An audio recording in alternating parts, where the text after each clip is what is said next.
2021, în contextul în care sistemul public de sănătate din România este depășit.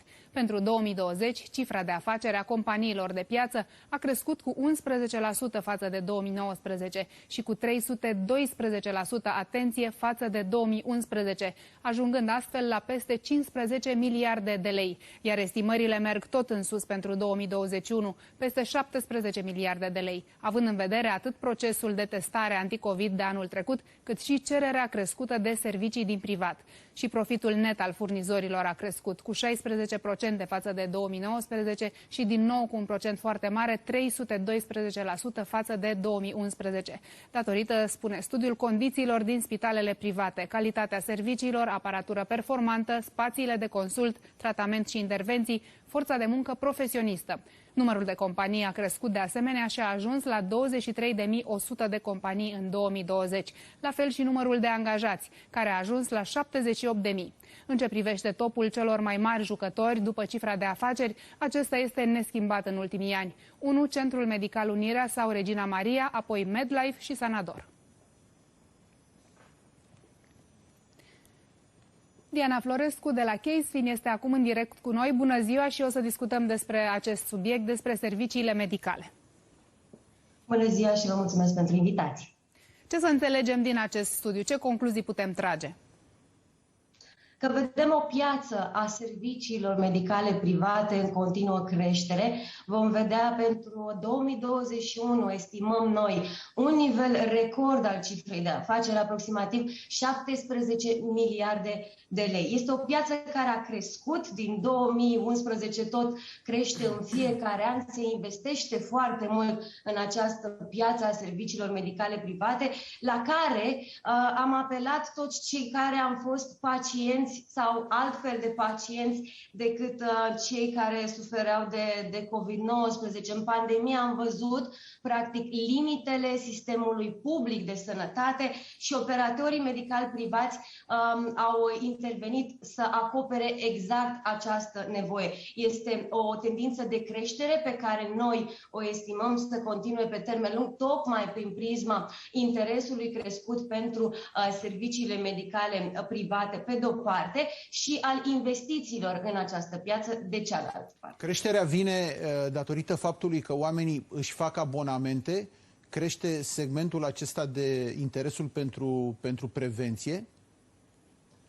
Sperăm să înceapă să crească și această componentă și, practic, aceasta ar fi una dintre direcțiile strategice pe care noi le încurajăm, le vedem la celelalte sisteme publice de sănătate din Europa, o aplecare mai mare a eforturilor guvernamentale în ceea ce privește partea de educație și prevenție.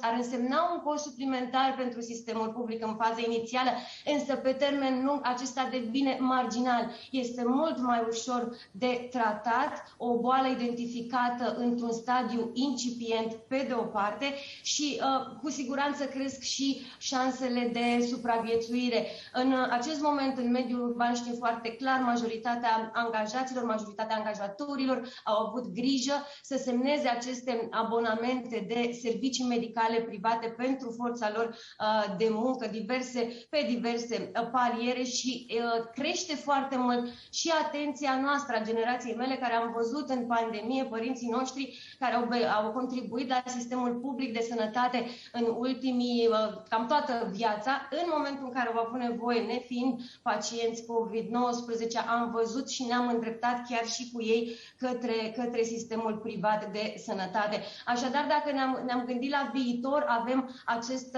plan național de reziliență, fonduri alocate către sănătate, avem de asemenea fondurile europene din ciclu multianual 2021-2027 și am adăugat noi și o schemă cumva de parteneriat public-privat pe modelul sistemului de pensii, practic, din contribuțiile noastre. Nu spunem să renunțăm, Doamne ferește, la așa ceva, dorim să susținem în continuare sistemul public, dar o pondere mică, exact cum a început și la pensii, o pondere mică din aceste contribuții să se ducă într-un cont personal, administrat, privat. Aceste 3 trei mecanisme, aceste trei paliere ar putea crea o oportunitate imensă pentru sistemul nostru sanitar. Sunt anumite elemente, anumite segmente ale sistemului sanitar românesc care trebuie atenție. Nu vorbim aici de peticit de la un an la an, trebuie reclădite și în acest context, având în vedere și această evoluție a New Healthcare, da, în care avansul tehnologic contează din ce în ce mai mult, avem avem know-how puternic în software și mai ales în sistemul medical, să facem cumva să includem o abordare proactivă și să mergem și pe acest segment. Aceasta este direcția pe care noi o vedem în ceea ce privește public-privat. Vedem această creștere mare de 312%, da, de 3 ori și ceva a cererilor către domeniul privat. Asta ne arată, pe de o parte, cât de mult a crescut nevoia, da, în perioada COVID, în care oamenii nu se mai puteau duce la spitalul de stat, ne arată limitele sistemului de stat, da, spitalele publice. Problema este că oamenii care nu își pot permite au rămas în afară de foarte multe ori.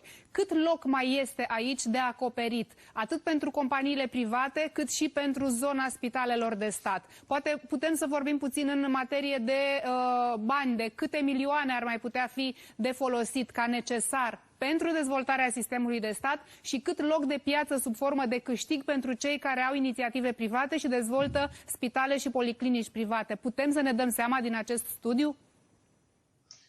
Observăm, evident, nevoia este imensă, iar practic ați atins exact drama acestei pandemii, faptul că din punct de vedere al sistemului public, în afara pacienților de COVID-19, ceilalți, să spunem, că au fost lăsați deoparte și sunt mulți, iar această amânare cumva a intervenției imediate poate însemna în multe cazuri diferența între viață și moarte. Așadar, nu știu dacă este chiar corect să cuantificăm în bani acest lucru. Este clar că este nevoie la nivelul sistemului sanitar românesc să se facă o analiză, pentru că anumite lucruri au mers, pe picior greșit au fost prinse și statele europene, să se facă o analiză internă, ce a mers bine, ce nu a mers bine, însă suntem convinși că un mecanism s-a creat și la nivel local și la nivel european, ca în cazul în care apar noi episoade similare de acest gen să avem un răspuns rapid și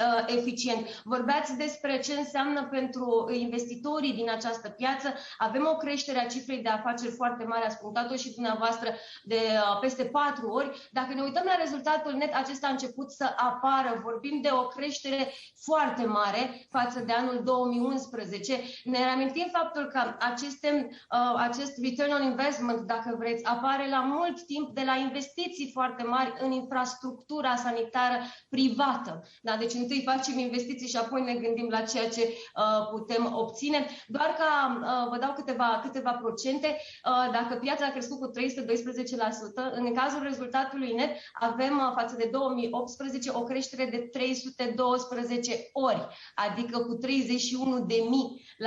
al acestui rezultat net pozitiv. Numărul de companii este iarăși el în creștere destul de mare față de 2011, 125%, și exact înainte să intervin live la tine în emisiune, m-am uitat un pic și la structura acționariatului, pentru că am fost foarte curioasă să văd cine controlează aceste 23.000 de companii. Și m-am uitat la structura acționariatului și dacă ne uităm la structura directă de acționariat, aproximativ 98% dintre companiile care în 2020 au avut capitaluri proprii pozitive sunt controlate direct și majoritar de către investitori locali. Ca pondere din total, capitalul propriu este undeva la 88%. Pe piața din România, din acest punct de vedere, sunt prezenți investitori din 47 de state. Suntem o piață generoasă, așa.